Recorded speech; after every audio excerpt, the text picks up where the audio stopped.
সেদিন বানিয়েছিলাম চাউমিন, তো চাউমিনের রেসিপিটা আমি আপনাদের সাথে শেয়ার করব। হে গাইস, আসসালামু আলাইকুম, আশা করি সবাই ভালো আছেন। তো এবার মূল ভিডিওতে আসা যাক। এবার আমি তৈরি করব চাউমিনের জন্য স্পেশাল সস।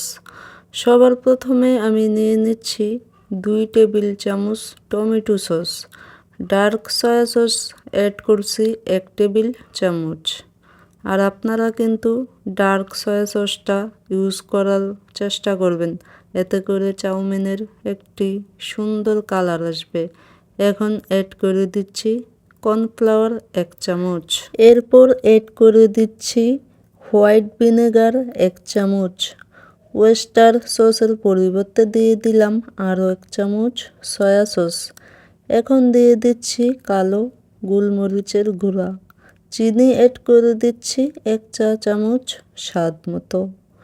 এবার সব কিছুকে ভালোভাবে মিশিয়ে নিলেই হয়ে যাবে চাউমিনের স্পেশাল সস।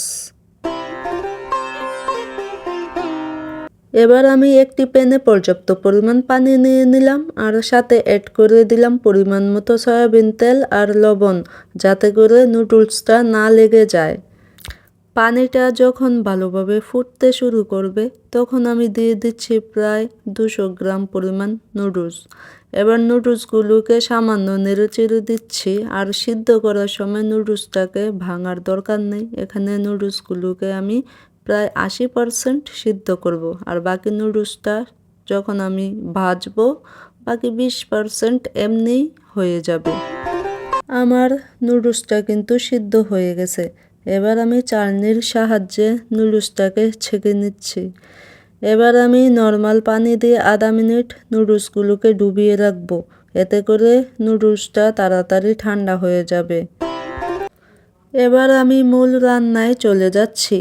একটি প্যান নিয়ে আমি প্রায় 2 থেকে 3 টেবিল চামচ তেল দিয়ে দিচ্ছি। তেলটা গরম হলে এখানে অ্যাড করে দিচ্ছি পরিমাণ মতো রসুন কুচি। রসুনটাকে সামান্য ভেজে নিচ্ছি। ভাজার পর এখন অ্যাড করে দিচ্ছি কিছু মুরগির মাংস। মাংসগুলো ভাজার পর এখন অ্যাড করে দিচ্ছি 2টি ডিম।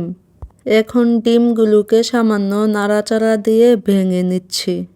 ডিমটা যখন শক্ত হবে তখন আমি চিকেনের সাথে আর একটু ভেজে নেব। এবার আমি দিয়ে দিচ্ছি 2টি পেঁয়াজ কুচি।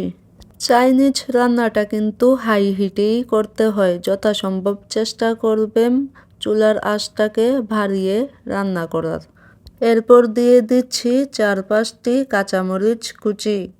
এবার আমি দিয়ে দিচ্ছি কিছু পরিমাণ গাজর কুচিও। এখানে আমরা আর কোনো সবজি ব্যবহার করব না। আপনারা চাইলে নিজেদের পছন্দ মতো সবজি ব্যবহার করতে পারেন। তো আমি সবজিগুলোকে কিছুক্ষণ সিদ্ধ করে নিলাম। এখন অ্যাড করে দিয়েছি টমেটো কুচিগুলো। সবজিগুলোকে কিছুক্ষণ ভেজে নিয়ে এখন দিয়ে দিলাম নুডলসগুলোকে।